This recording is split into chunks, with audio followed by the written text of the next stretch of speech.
I will start now the meeting.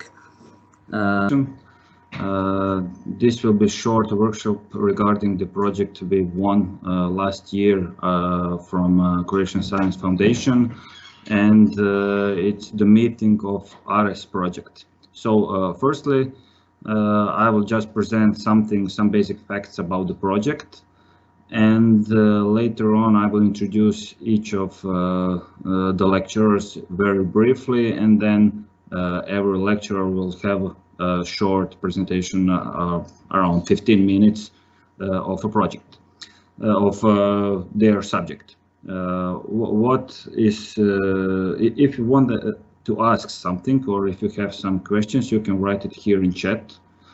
And also you can just send an email or something, whatever is easier for you, whatever is easier for you. Okay, we organized this in MS Teams, and it is for the first time we are doing it, so maybe there are some kind of small problems or issues, so I apologize in advance. Okay, so the ARES project. The project is basically dealing with assessment and rehabilitation of existing structures. So you see the acronym is ARES, like from assessment, rehabilitation, existing and structures. And what are we doing? Trying to do is to develop some kind of methods for masonry and timber structures. I just want to say something in advance about my background. I finished my PhD in timber engineering, but from the last year I'm working at the chair for concrete and masonry structures at the University of Zagreb. So we started this project on 9th of January. So basically it will be 1 year now. And during this time, and due to COVID situation and earthquake in Zagreb, we experienced just small problems in the implementation of this project. Luckily, I will talk a little bit later about it, but we will have enough data to finish the thing we promised. Also, I didn't say that I'm presenting from the computer of Lulić, who is my PhD student. The reason is this, that we are 3 of us in the same office, so we will all present from one computer.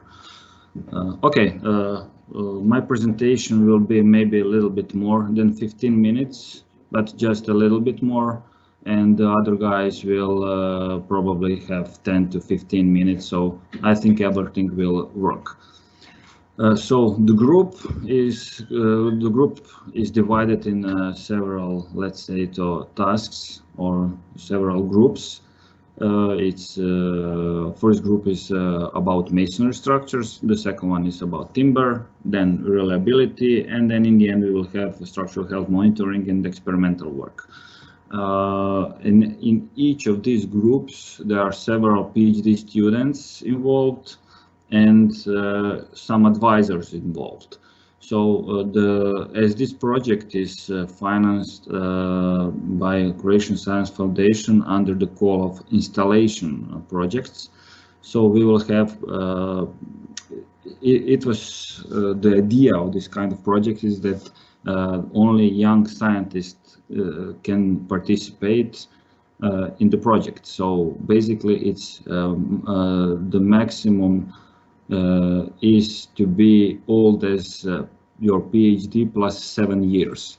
So I'm a little bit younger than this. So all the other guys here in the group are younger than me. So I'm the principal investigator, PI, and in the first call we tried to get one PhD student, but in the end I applied for one more, and now it's me, Mr. Stepinac, and 2 other guys, 2 PhD students who just started. Luka, who started in March, and Carlo, who started actually last week. So Luka will also have one presentation. Carlo will just present himself because it's his 3rd day today.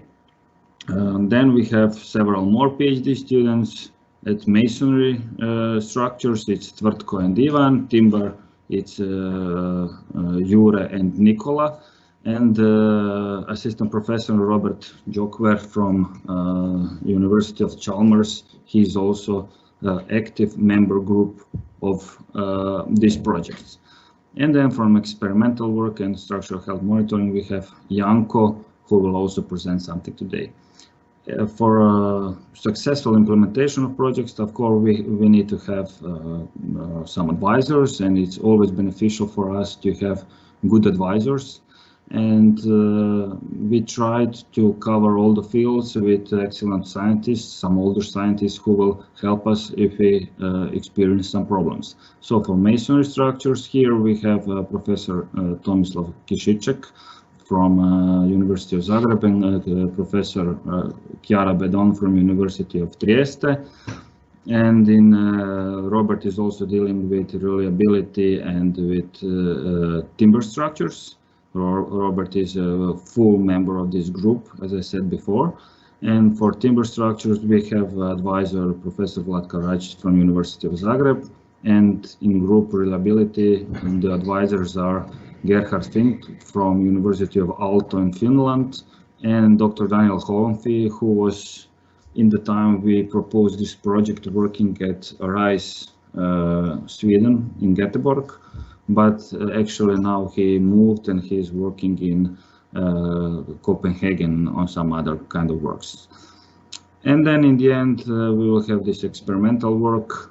Here are just a few names, Chiara, Professor Rajčić and Professor Kišiček as advisors, but we also have Professor Duvnjak, Damjanovic from our university, who will help us with all the stuff we will need for this experimental work.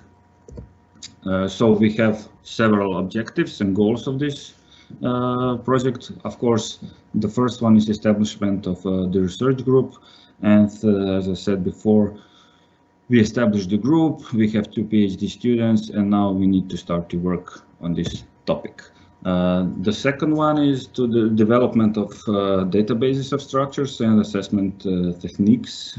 Also, this objective is already finished. So we get an insight in Croatian building stock, and we already published one paper about assessment techniques. I will talk a little bit later about it. Then we have insight in material and structural properties obtained by assessment and, of course, with structural analysis. And the goal is to model, analyze, and predict the performance of existing masonry and timber structures. Then we need to prepare a probabilistic database of material properties. And the goal of this is to identify key material properties for future development of norms.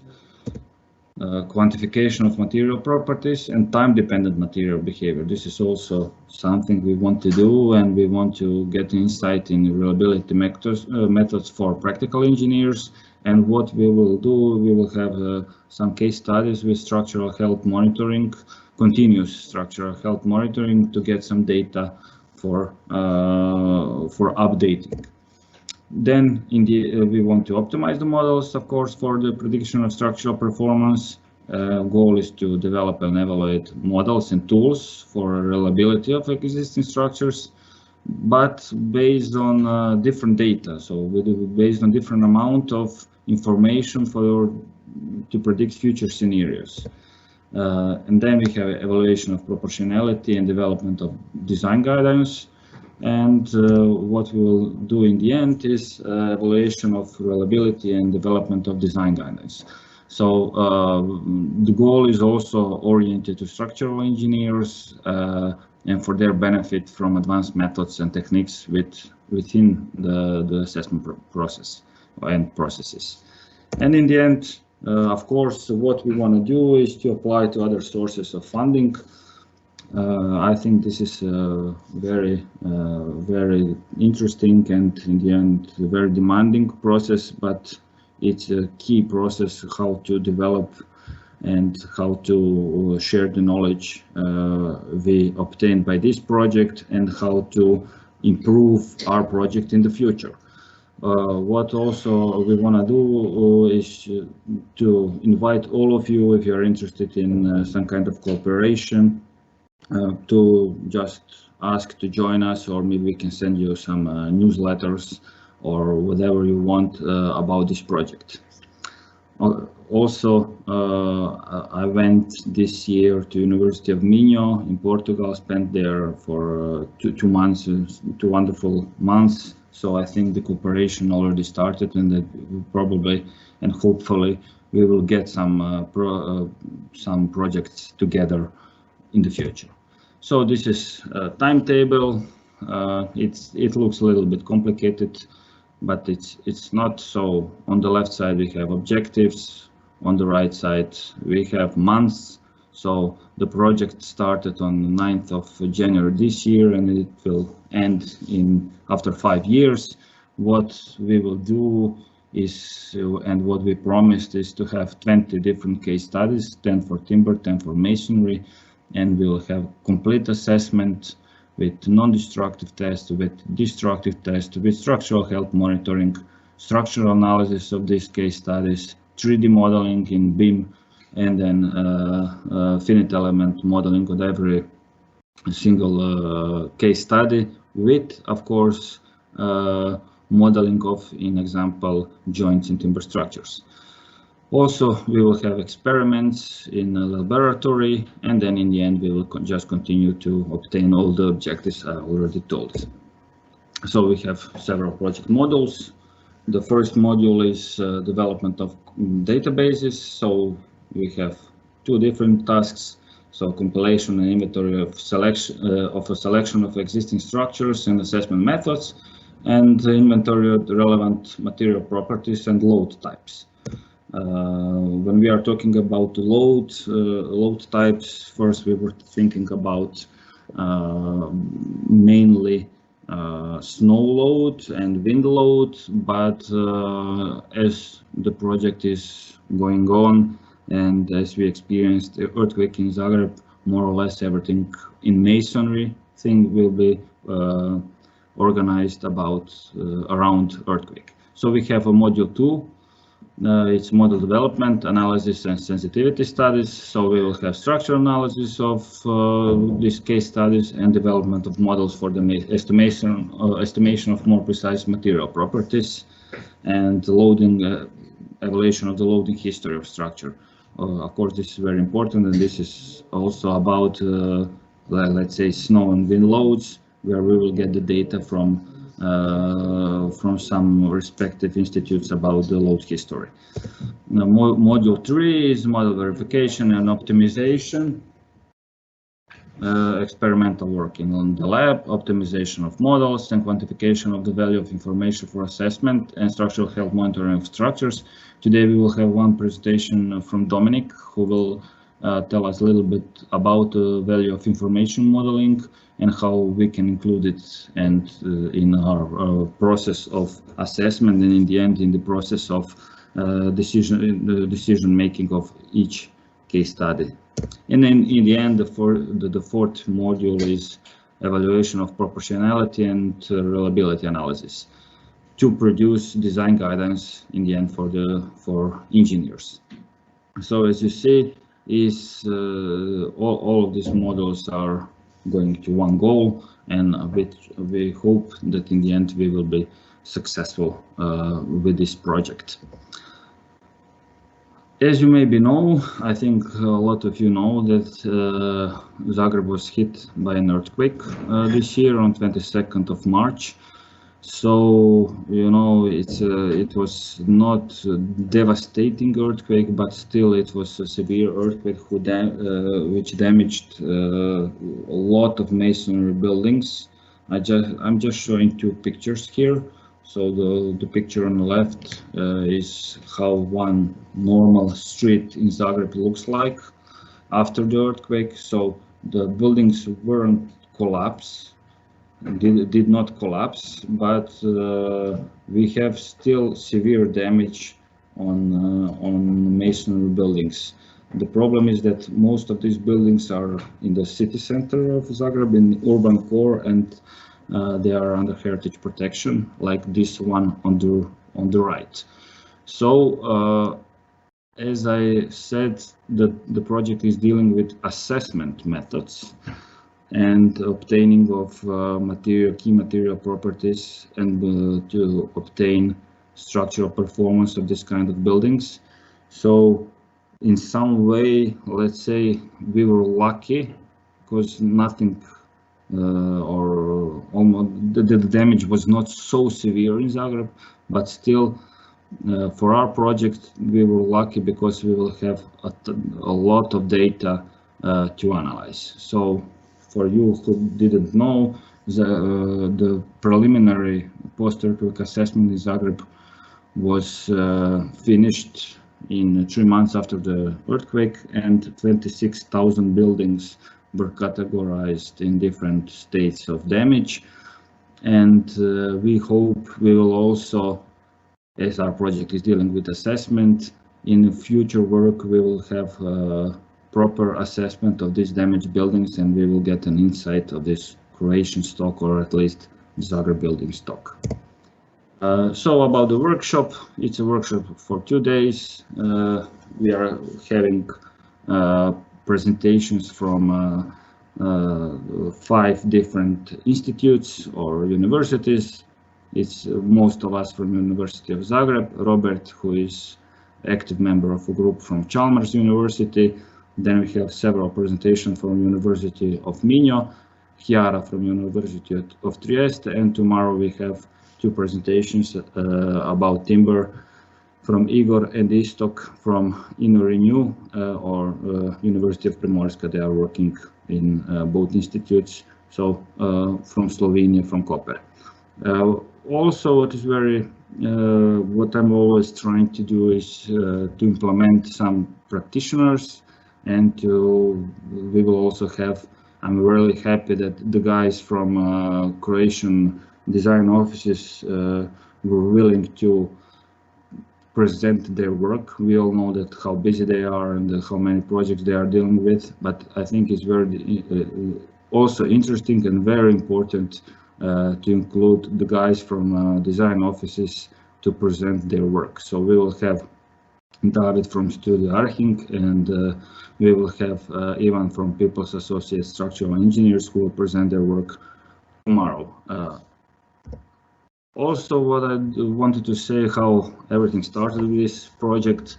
As I said before, I was working at the chair for timber structures. I finished my PhD in timber engineering, and then with my PhD advisor, Professor Vlatko Rajčić, we published several papers about the inspection and condition assessment of existing timber structures. So I'm just showing 2 of them here.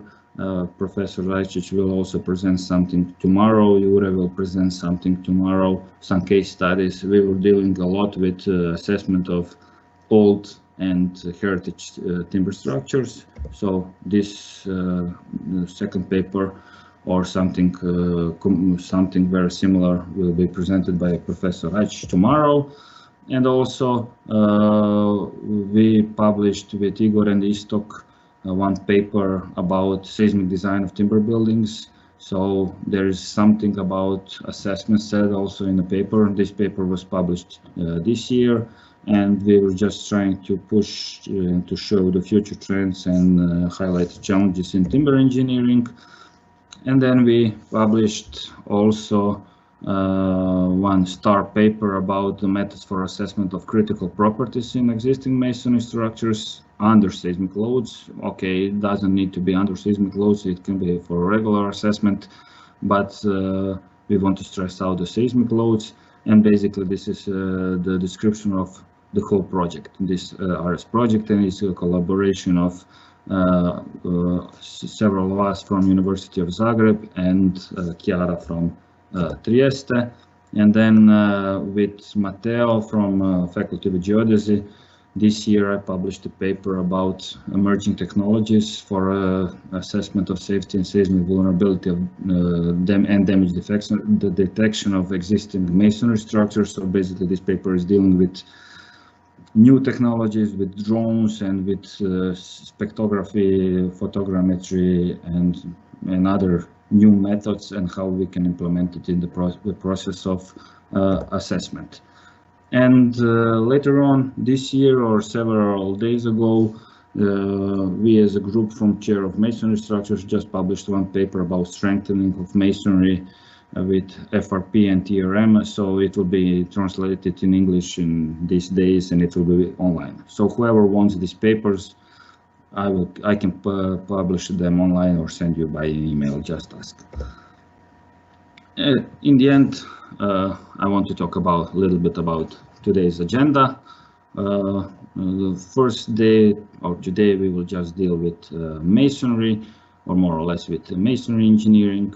So I was the first one having this a little bit long introduction, and after me there will be several guys from University of Zagreb. They allowed me to be a little bit longer because they said that their presentation will be a little bit shorter than 15 minutes. So we'll have Luka, Tvrtko, Ivan and Professor Kišiček in the first part, and then after a coffee break, this virtual coffee break, we will have very interesting presentations from University of Minho, from Javier, Marco, and Jelly, and then in the end we will have again 2 presentations from our guys here at the University of Zagreb, from Janko and from Dominik. Tomorrow, you can see it here, I will not go in detail, but tomorrow we will have more or less everything dealing with timber. So again, several of us from University of Zagreb, 2 guys from, as I said, from design offices, Istok and Igor from Inorinju, from Koper, and Chiara from University of Trieste. And with this, I want to end my introduction part, and I'm showing this photo. Is the photo of 3 of us doing some regular assessment method after an earthquake. So I really hope that in future we will not deal with assessment in this kind of way, that we will use new technologies and new knowledge gained from this project.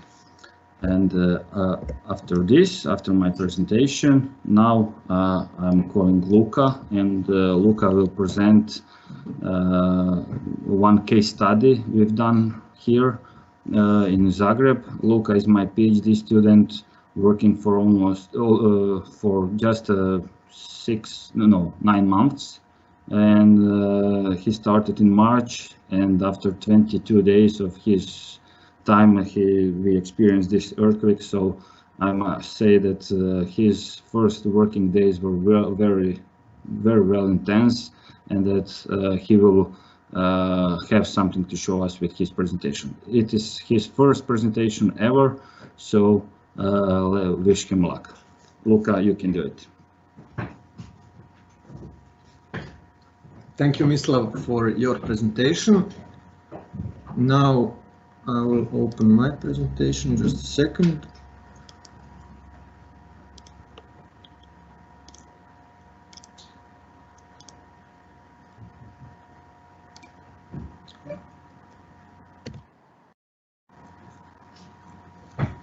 So hello, my name is Luka, I'm a PhD student, and today I'm going to tell you something about our case study that is about the assessment of existing masonry structures. Recent earthquake in Zagreb caused a lot of damage, mostly in all masonry buildings. That same day, rapid assessments began to see if those buildings can still be used safely. Our ARES project team also participated in those rapid assessments, and one of the buildings we assessed was the KBF building. KBF stands for Catholic Faculty of Theology, and here we can see the front and the back facade of the building. It's an old building, and it is located in the old town of Zagreb. It originates from 1895, and since then it has been upgraded for a few times. Because of its new facade and roof, it doesn't look so old. It is an unreinforced masonry building, and here we can see its cross-section. The ground floor consists of all kinds of different masonry vaults and arches. that can be seen in these pictures. The next floor is a combination of old wooden beams and prefabricated concrete slab. And the next two slabs are relatively new reinforced concrete slabs which replaced all wooden beams. And at the top there is a wooden roof structure. This is the characteristic floor plan of the building.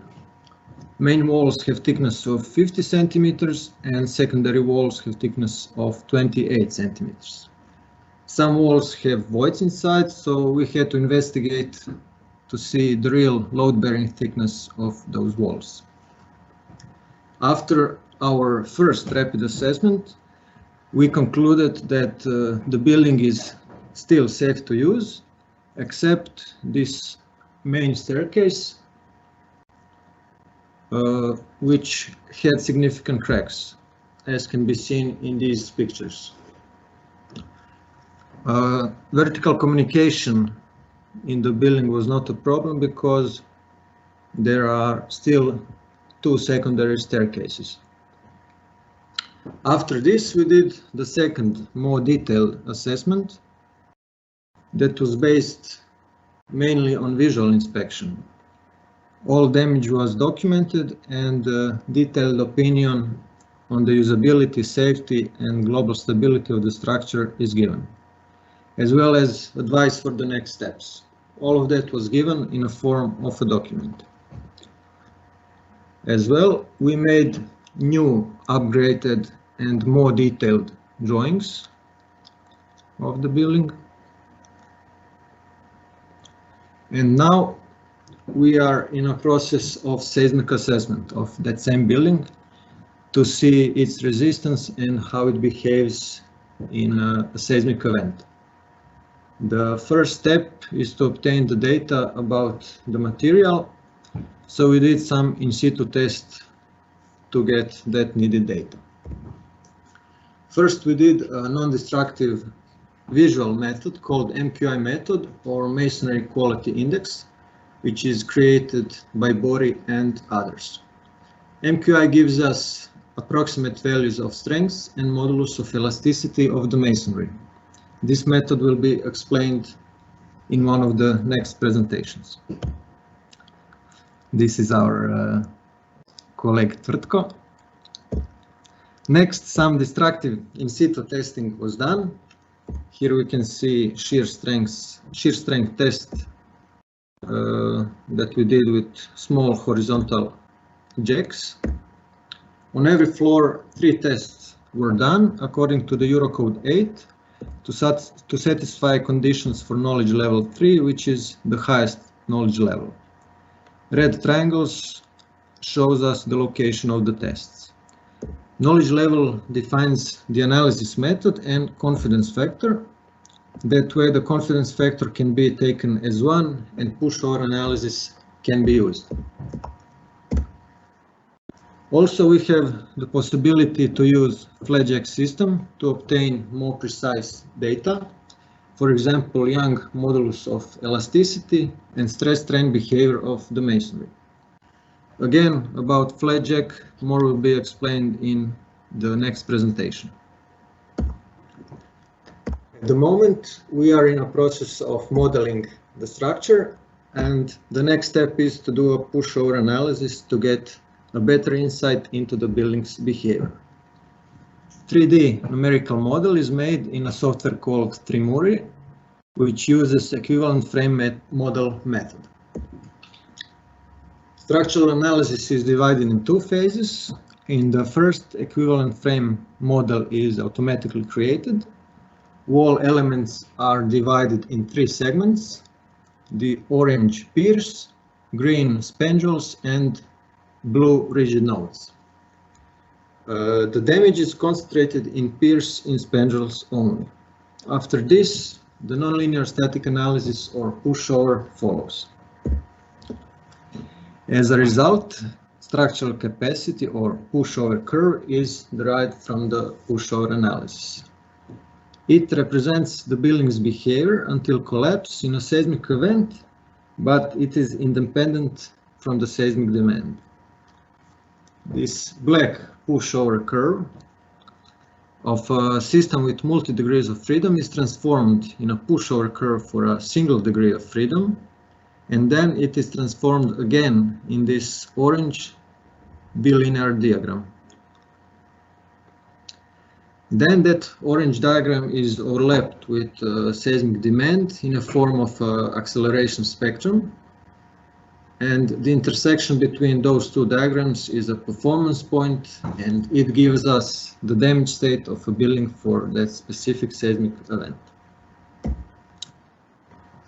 These results are preliminary and still need to be analyzed. The plan is to model that same building in another software which is more precise so that we can control the results. Also, results are presented or visualized in a form of a damage on a 3D model, and all the results are given for X and Y direction. Pushover analysis and pushover results will show us the weak spots in the structure, and that will be a good starting point for designing the strengthening of the structure, which is a logical next step. And that's all from me. Thank you for listening. And now kolega Tvrtko Renić will present. Tvrtko, please turn off your presentation and sound. Thank you and goodbye. Can you hear me? Yes. Okay, thanks. Okay, just a second. Okay.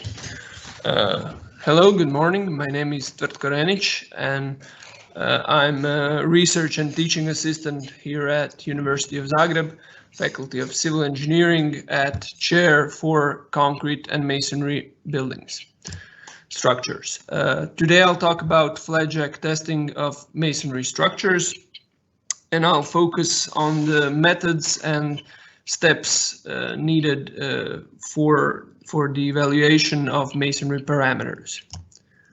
So first things, the flat jack system is a method of direct determination of many important mechanical parameters of masonry, and it looks like the picture shows up here. It can be either rectangular or semicircular usually, and these flat jacks are two thin metal plates welded together on the edges with two tubes, which you can see here and here.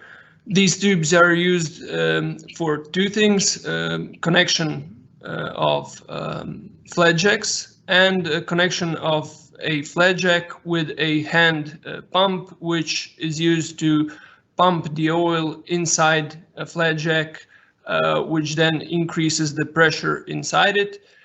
And this pressure induces a force into a masonry structure. This is a semi-destructive testing method, so it's not entirely non-destructive. Some destructive parts exist. First thing that needs to be done is calibration of a flat jack, so as to connect the pressure inside a flat jack with the force that it introduces into the masonry. This is done with a hydraulic press, which can be seen on the right picture here in a lab. This hydraulic press is used to control the distance between the base plates. There are two base plates, the upper and the lower base plate. Between them is a flat jack, and a hand pump is used to introduce the pressure inside the flat jack. This method needs to be done before the other methods can be done on site. And the main uses for flat jack system is on site direct determination of many parameters, some of which are listed here, and I'll mainly focus on these main uses.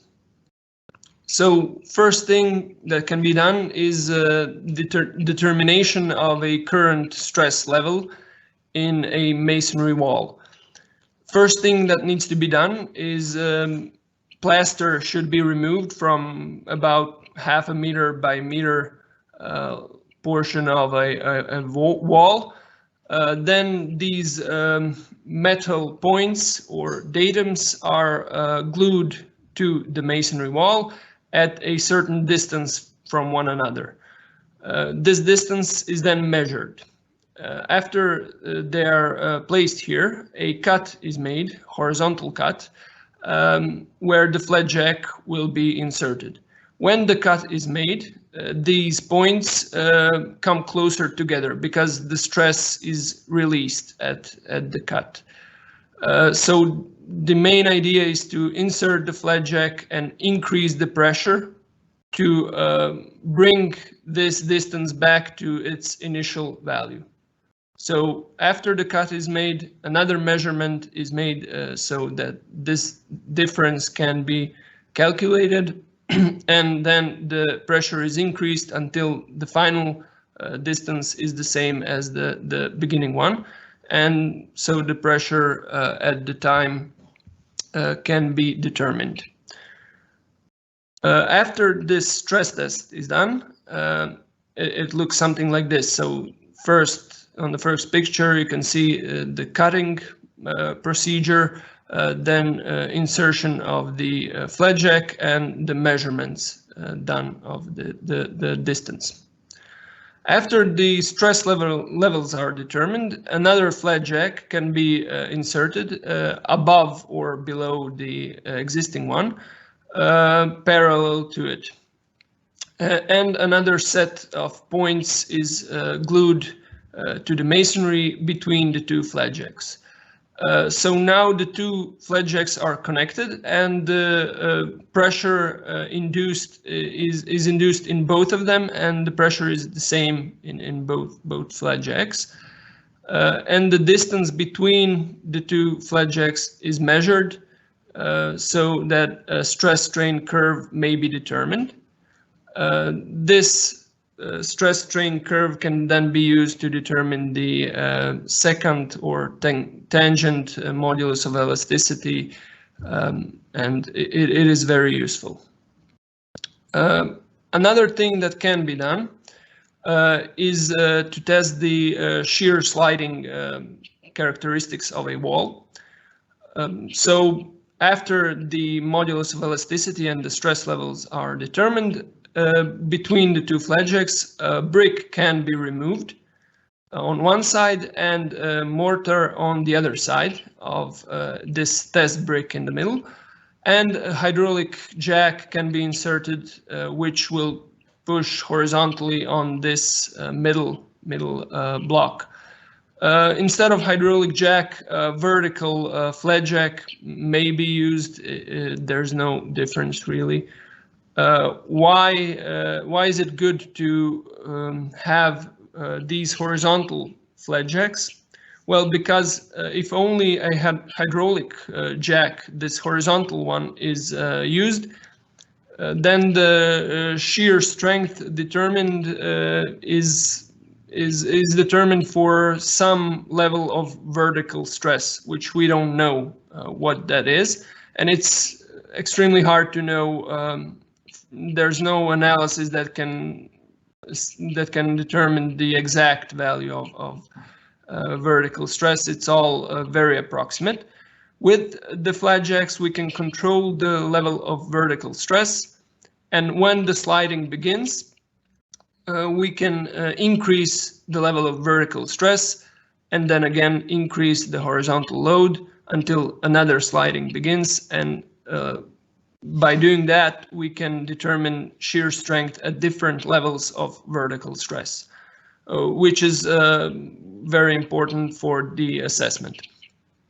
Now, these three methods are standardized. There are ReLM and ASTM standards which can be used to follow these methods. But there are some other new methods which are not standardized, such as these ones that can be used to determine the diagonal shear failure or tension failure, however you wish to call it.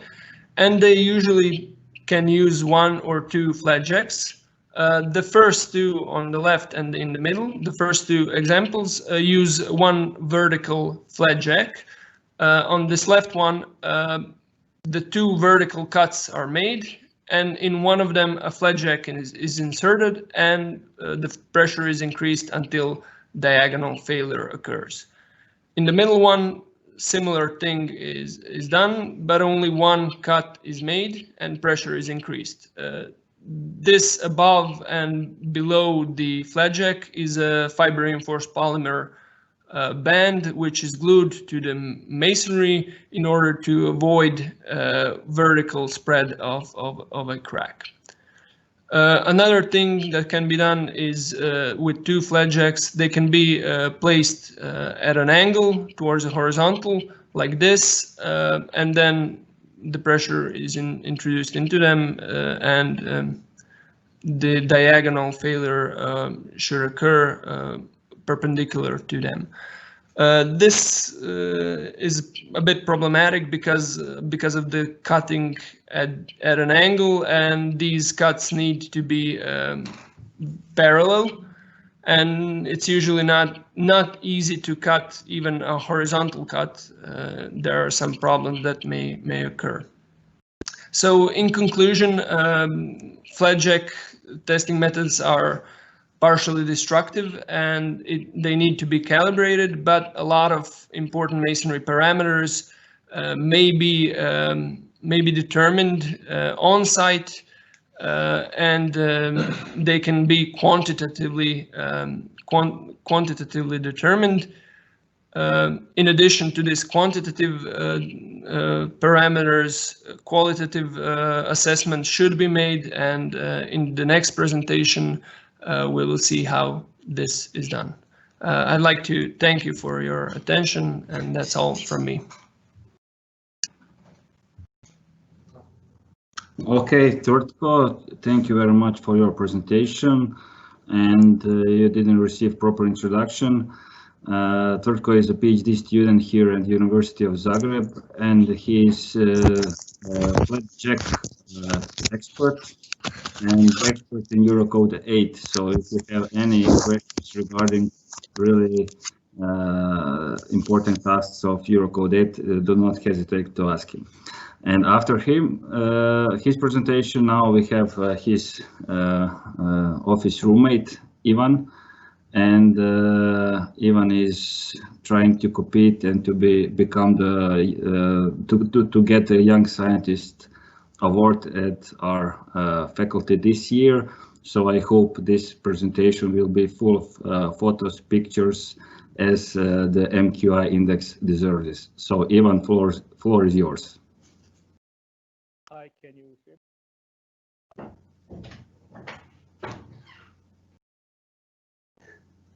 Ivan, we don't hear you.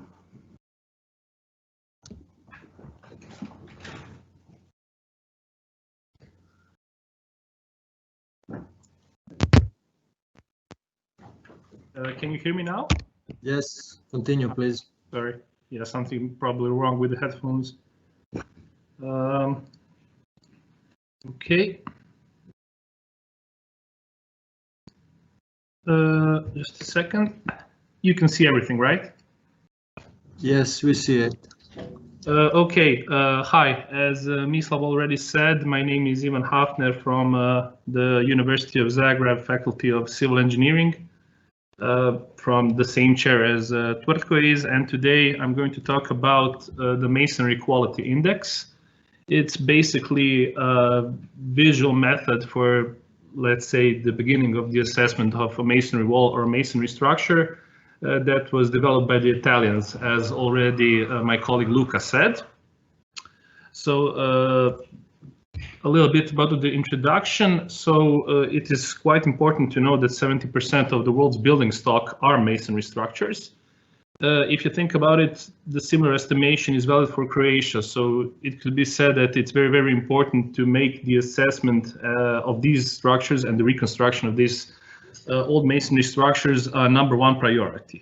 The main problem is the period of construction. So most of these structures were designed before the seismic standards were developed in Croatia or otherwise in the world. So the need for detailed assessment and reconstruction is quite important. And what better way to teach us than the Zagreb earthquake that happened in March of 2020. It was quite devastating.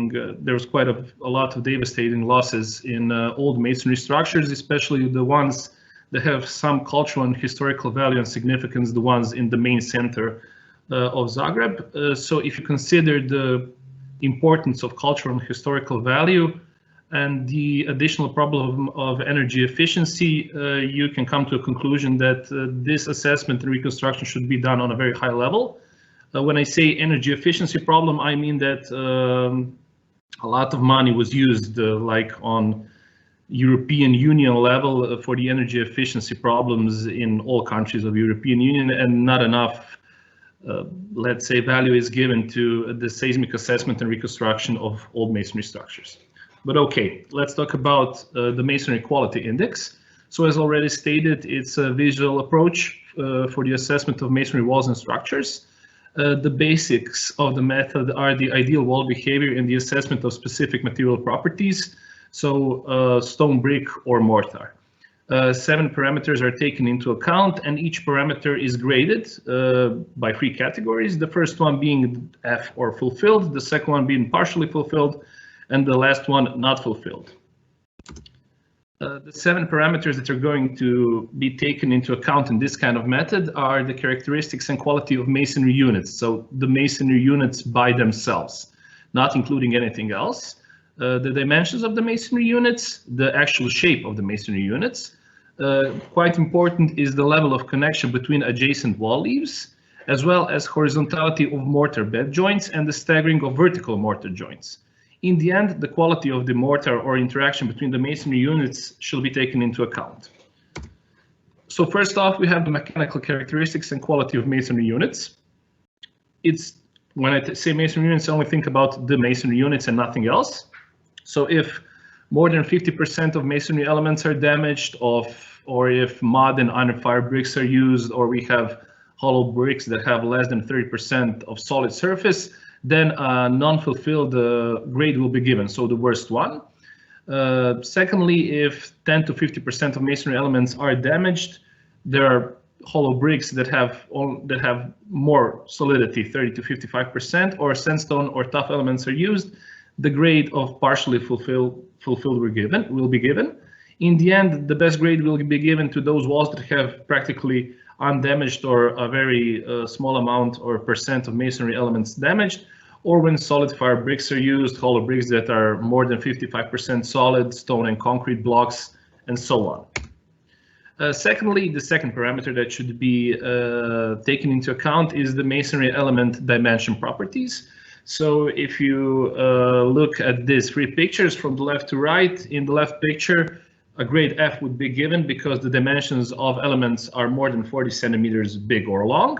And on the right, you can see a building with very, very small masonry units under 20 centimeters big or long in most of the wall structure. So the grades are given basically only on the dimension properties of the elements.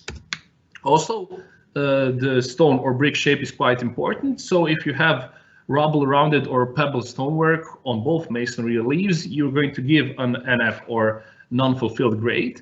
The partially fulfilled grade is going to be given to a masonry wall where one leaf is made out of perfectly cut stones or bricks, and the other leaf is made out of smaller amounts of rubble and pebble stonework. And in the end, the best grade is only given to the barely cut stones or perfectly cut stones on both masonry leaves. That is quite important. Also, the fourth parameter that should be taken into account are the wall leaf connections. Here it should be stated that there is a great importance of headers connecting the wall leaves. So the definition of a header would be the brick or stone elements that are put in the opposite direction of in which the wall is formed. The wall leaf connections can be assessed using a qualitative and quantitative analysis. The qualitative analysis is used when the wall section is not visible. So the worst grade is given if there are no headers used or if there's only 2 headers per meter squared. Like you can see, let's say in this, so on the right, the last picture on the right, you can see that only 2 headers are used. They are shown like you see here in black. So the partially fulfilled grade is going to be given for the use of headers, but only 2 to 5 per meter squared, like you can see in this picture. So we have 1, 2, 3, 4 headers. And in the end, the best grade is given to the systematic use of headers, and that there is more than 5 headers per meter squared, as you can see in the first picture. So the headers are put in a systematic way, and everything is actually done perfectly. Also, there's a quantitative analysis when the wall section is actually visible. So here comes into play this non-dimensional value of mi. So that's the ratio between the distance to connect 2 points on the wall surface passing only through mortar joints and the straight distance between the 2 points. So the first one, the ratio between the minimum distance to connect the 2 points on the wall surface passing only through mortar joints is this value A. So going from this spot, we go for vertical joint, then a horizontal joint, then a vertical joint, then a horizontal joint to the end here. And the straight distance between the 2 points is this value B. So by that, we're going to get this non-dimensional value of mi. The same goes for the other cross section on the other side of the wall. And in the end, if this mi is under 125, under the value of 125, the worst grade is given. And if it is under 155, the best grade is given for this type of wall. The fifth parameter that should be taken into account is the horizontality of the bed joints. So they're sometimes non-continuous, which may affect the lateral and compression strength of a masonry wall panel. So what you need or what you are looking for is the maximum horizontality that you can find. So the best grade would be given to a wall that has all the horizontal joints continuous. And in the last picture, like let's say here, you can see that practically no horizontality is achieved in this kind of wall, and it could be safe to say that this kind of wall would get the worst grade. Also, the staggering of vertical joints is quite important. And also, as we already said in the wall connections, the qualitative and quantitative analysis can be performed. In the qualitative analysis, only a vertical joint configuration is assessed. So the worst grade is given when the vertical joints are all aligned in the same row. So if the vertical joints, as you can see here, so practically 1, 2, 3, 4, 5, 6 vertical joints are all in the same row, that is not good. So that would be the worst grade given. The partially fulfilled would be to the partially staggered vertical joints. So there is some staggering of vertical joints. And in the end, the best grade is given to the properly staggered vertical joints. How can you see if a wall is properly staggered? So if you have, let's say, an element that has a vertical joint in its middle, above and beyond him. So, or vertical joint between two stones is placed in the middle of the adjacent upper and lower stone. Also, a quantitative analysis can be performed. So also the use of non-dimensional value of mi is used, but only using vertical mortar joints. What would that mean? I can go back. So here you're not going to, this value A is not going to be given for the vertical, then horizontal, then vertical, then horizontal joints, but only vertical joints are going to be used in the assessment of mi for the vertical joint characteristics. If this value mi is under 140, then you can say that the masonry wall did not fulfill this parameter. In the end, the quality of the mortar or interaction between two masonry units is quite important. The grade is actually given according to the type of material that is used for the mortar production and the quality of connection that is achieved between the masonry elements with this mortar. So the non-fulfilled grade is given to walls where no mortar is visible or mortar that can be easily removed. That was quite a lot the case in the Zagreb earthquake when we did the preliminary assessments. The partially fulfilled grade will be given to the medium quality mortar with bed joints not largely notched. And in the end, the high quality mortar is assessed with the grade F. So in the end, by giving grades that I already explained, so in this, let's say, 3 categories, by each grade a numerical value is assigned. So on the left here, you can see the 7 parameters that we went through till now. And here you can see the type of load under which you are giving a grade. So vertical load, horizontal in-plane load, and horizontal out-of-plane load. And you can see, like, for, let's say, vertical load, if you have a non-fulfillment grade given to a wall, practically always a value of 0 is given. If you have a partially fulfilled situation, then a value between 0.5 and 1.5 is given. And in the fulfilled category, the grade between 1 and 3 is given. So the better the wall behavior or the better the wall characteristics are, a bigger grade is given or a bigger numerical value is matched to the grade given. After you have specific load and 7 parameters are given with their numerical value, you can go to this formula. So using the numerical values that I showed on the previous slide, MQI, so that's the Masonry Quality Index that we are talking about, can be calculated using this specific formula. With this calculated value through a correlation procedure, an estimation of following mechanical parameters can be viable or given. So the compressive strength, shear strength, and modulus of elasticity, as Tvrtko already mentioned. The knowledge of the mechanical properties of masonry is not of the primary interest for the seismic assessment of history constructions, especially when in situ or laboratory tests cannot be carried out. So it's quite important.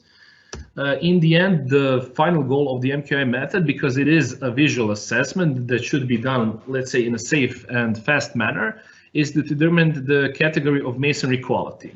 So also according to the load, so if we're talking about vertical, horizontal, out of plane, or horizontal in plane loads, and by the value of MQI that you achieve, you can say that your wall, masonry wall, has an inadequate behavior of masonry, that it has a behavior of average quality, and that it has very good or good behavior. So the larger the MQI is, the better is the behavior of your masonry wall. And that is pretty much it. I don't know if there is time for any questions, and thank you very much for listening. Okay, thank you, Ivan, very much for your interesting presentation. I'm really glad that you're listening for my advices, that in this presentation you did use some photos. Thank you very much for this. I thought I even used not enough photos in your estimation, but thank you very much for that observation. Okay, thank you, Ivan. And the next presenter is full Professor Tomislav Kišiček. He's our boss at the chair for concrete and masonry structures, and not only our boss, but also our life coach and life guru. And he will now present something about strengthening of masonry walls with FRP and TRM. So, Professor Kišiček, the floor is yours. Thank you very much. Thank you, Misla, for a nice introduction in your humoristic style, but okay, I can accept it. Please share your screen. Okay, I will share my screen now. So,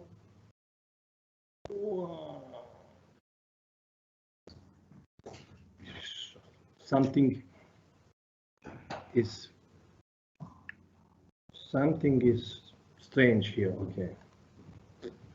I hope that you see my presentation. It was some messages which I'm not familiar with, but I hope that everything is now okay. Please confirm that. Everything's fine. It's fine, everything is okay. Yeah. So my presentation is about strengthening of masonry walls with FRP or TRM, so with fiber reinforced polymers or textile reinforced mortars, or which is called now fiber reinforced cementitious matrix also. So as our previous colleagues said, they said a lot about masonry buildings in Croatia and in the world, about the recent earthquake in Zagreb, which I have to say additionally, the recent earthquakes in Zagreb showed the sensitivity of unreinforced masonry buildings to horizontal actions. And they showed us that seismic strengthening is very important. So now we will do a lot of work with seismic strengthening to rehabilitate and to strengthen our structures for maybe future possible earthquakes. In addition to traditional method of strengthening shear masonry, now last 20-30 years, new materials are introduced in such as a system with fiber reinforced polymers or textile reinforced mortars.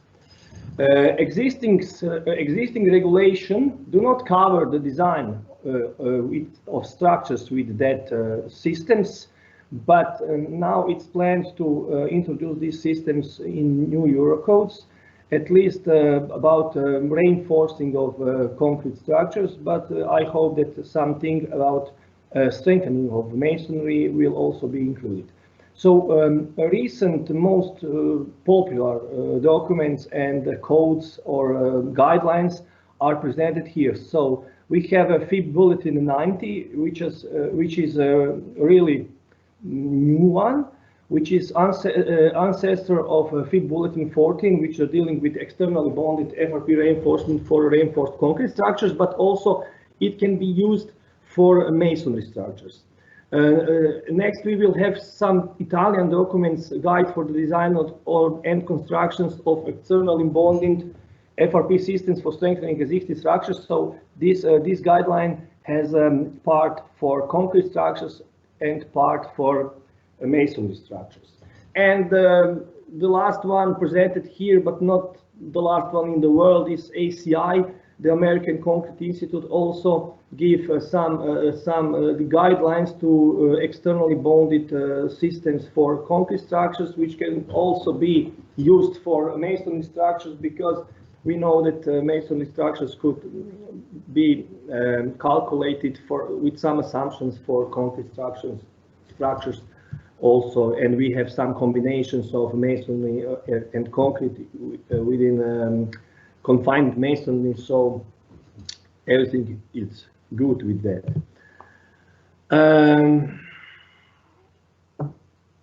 When we are talking about strengthening, it could be the techniques for strengthening of structures should be easy to implement, versatile, and should not significantly change the appearance of or obstruct the inhabitants while being implemented. So the FRP strengthening or TRM is very popular due to that, and maybe it is easy to implement, but also it needs some obstruction, not without it, so it's hard to do it. So what about the materials? I will tell you something in short about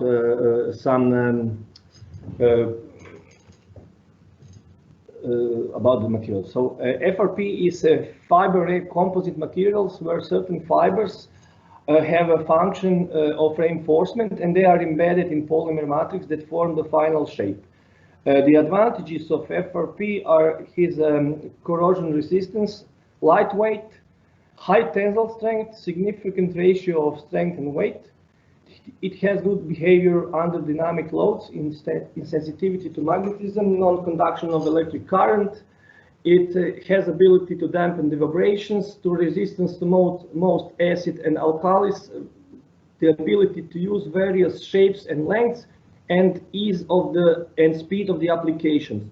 One of the biggest disadvantages is linear elastic behavior until failure. So the FRP is non-ductile material compared to steel, which is very ductile, which can be seen here on this diagram.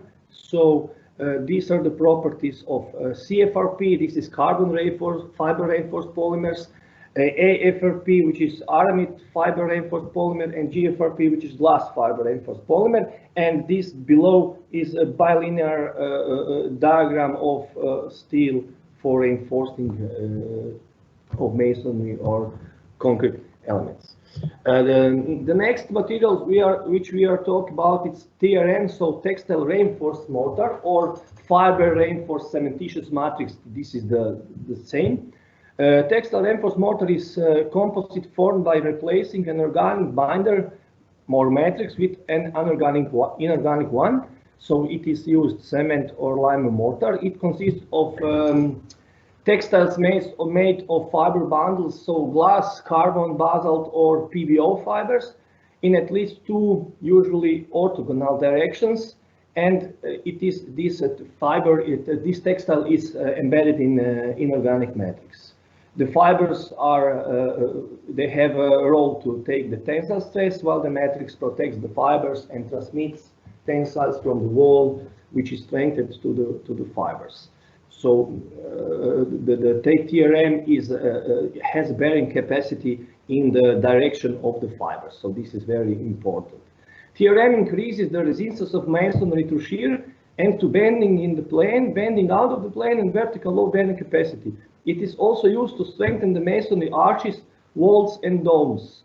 The potential problem in TRM and also in FRP is the connection between the applied strengthening and the masonry, because there could be some non-composite failure, loss of the composite action.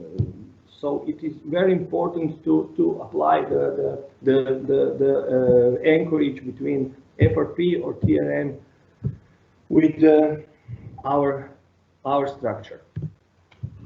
So when we are talking about masonry, in this earthquake we realized, which is already known, but we saw it in the field, that masonry loaded with horizontal forces, it's common knowledge that they are subjected to shear, and when the shear capacity is exceeded, the masonry will collapse or will have a failure.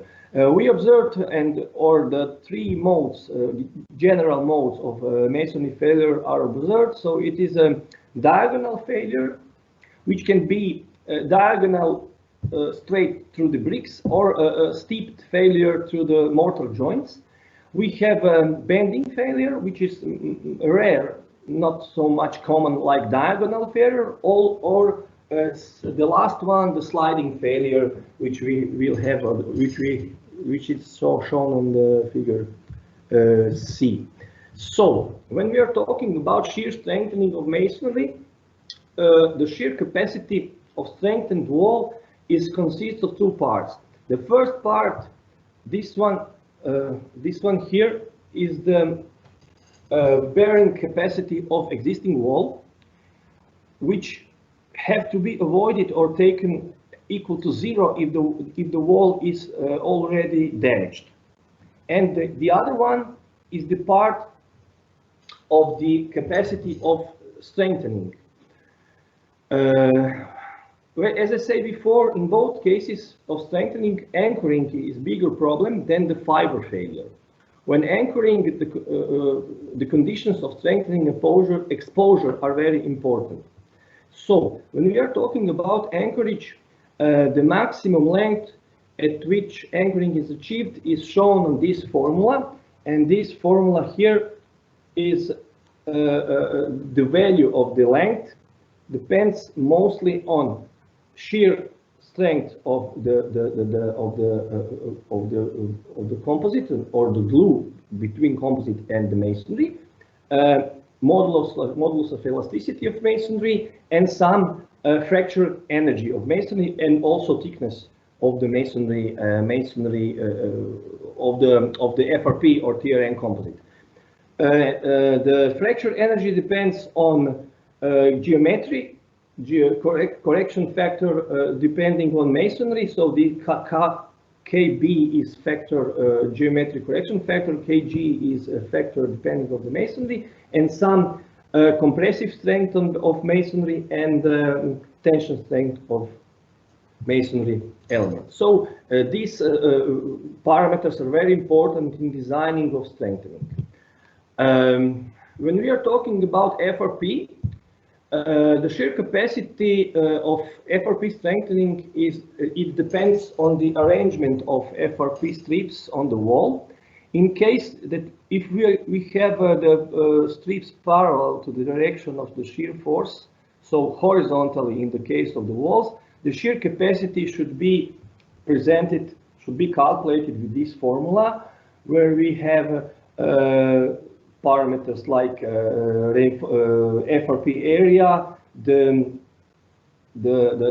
strength of FRP, we have length of wall, we have space between adjacent FRP strips. This parameter here is very important. It depends also it depends on strengthening of tensile strength of FRP, and it depends of bond strength of FRP, which is shown here. So this is the formula which includes also the fracture energy of FRP.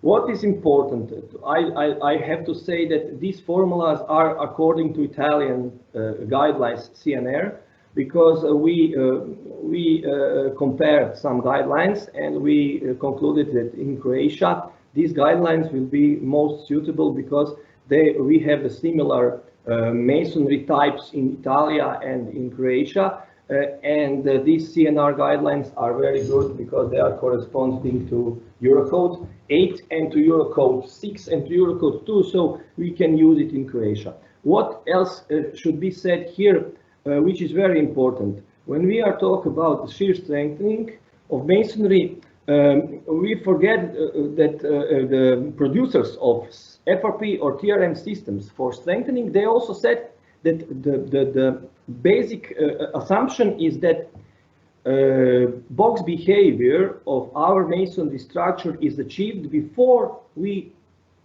go to the strengthening. So the strengthening for shear itself, it's not enough. The anchoring is very important, and the box behavior, because the walls should be connected the walls should be connected from story to story. We should have the continuity of the FRP to the floor structures, and that is very important. The strengthening and achievement of the bearing capacity with this formula is not enough if we don't have anchorage and the box behavior of our buildings, and that's very important to know. So we can also take the FRP in some different manners. I will speed a little bit, and we should be careful for compression failure of the wall. When we are going to TRM, the formula for strengthening of TRM is a little bit different than for FRP. So there we have a number of strengthening layers. We have also modulus of elasticity. We have ultimate strain of the FRP, and with ultimate strain and the modulus we will get ultimate strength. So I hope that I think that I have 1 minute more, so I will go to the conclusions. So what we can conclude: unreinforced and unconfined masonry is very sensitive to horizontal forces. The basic failure modes are caused by bending, but more often by shear failure. In order to increase the shear capacity, it is possible to strengthen the masonry with metallic or non-metallic reinforcement. Before the strengthening, it is important to identify possible failure modes, depending on the geometry of the masonry and the local conditions of the building, and determine the strengthening schedule. Non-metallic reinforcement can be bonded to the masonry with epoxy adhesive. This is for FRP, or mortar. This is for TRM. For both types of strengthening, the loss of adhesion is primary failure mode, and the values of strain and the failure should be given by the manufacturer based on the testing. The expressions for the load bearing capacity calculations depends on the strengthening arrangement and consists of a masonry load bearing component and a strengthening component. The load bearing component of masonry depends on the condition of the masonry before strengthening and should not be taken with full value for damaged masonry, but the norms do not provide accurate guidelines for this. Although anchors are required for unilateral TRM strengthening, there is no recommendation for anchor spacing for other forms of strengthening. However, the recommended anchor spacing does not ensure the stability of the strengthening, so the guidelines do not provide instructions on any change in the ductility of the system. It is assumed that only the load bearing capacity of the elements is increased, and the ductility and stiffness remains unchanged. Available guidelines can be used to determine the load-bearing capacity of masonry, strengthened with FRP or TRM in a relatively simple way. Today, as I said before, the most suitable for use in Croatia are the CNR guidelines for both FRP and TRM due to their detail, good compatibility with the EN norms, and due to the similar typology of masonry in Croatia and Italy. So I hope that I finished between my time, so or maybe 1 minute later, for your kind attention, and we can talk. No, everything's fine. Thank you very much for this interesting topic and your presentation. I think everything was very clear, and if somebody is having a question, just write or ask for a question. Actually, now there is a coffee break on the schedule, so we will be back in 15 minutes, and I hope that we will start at 11.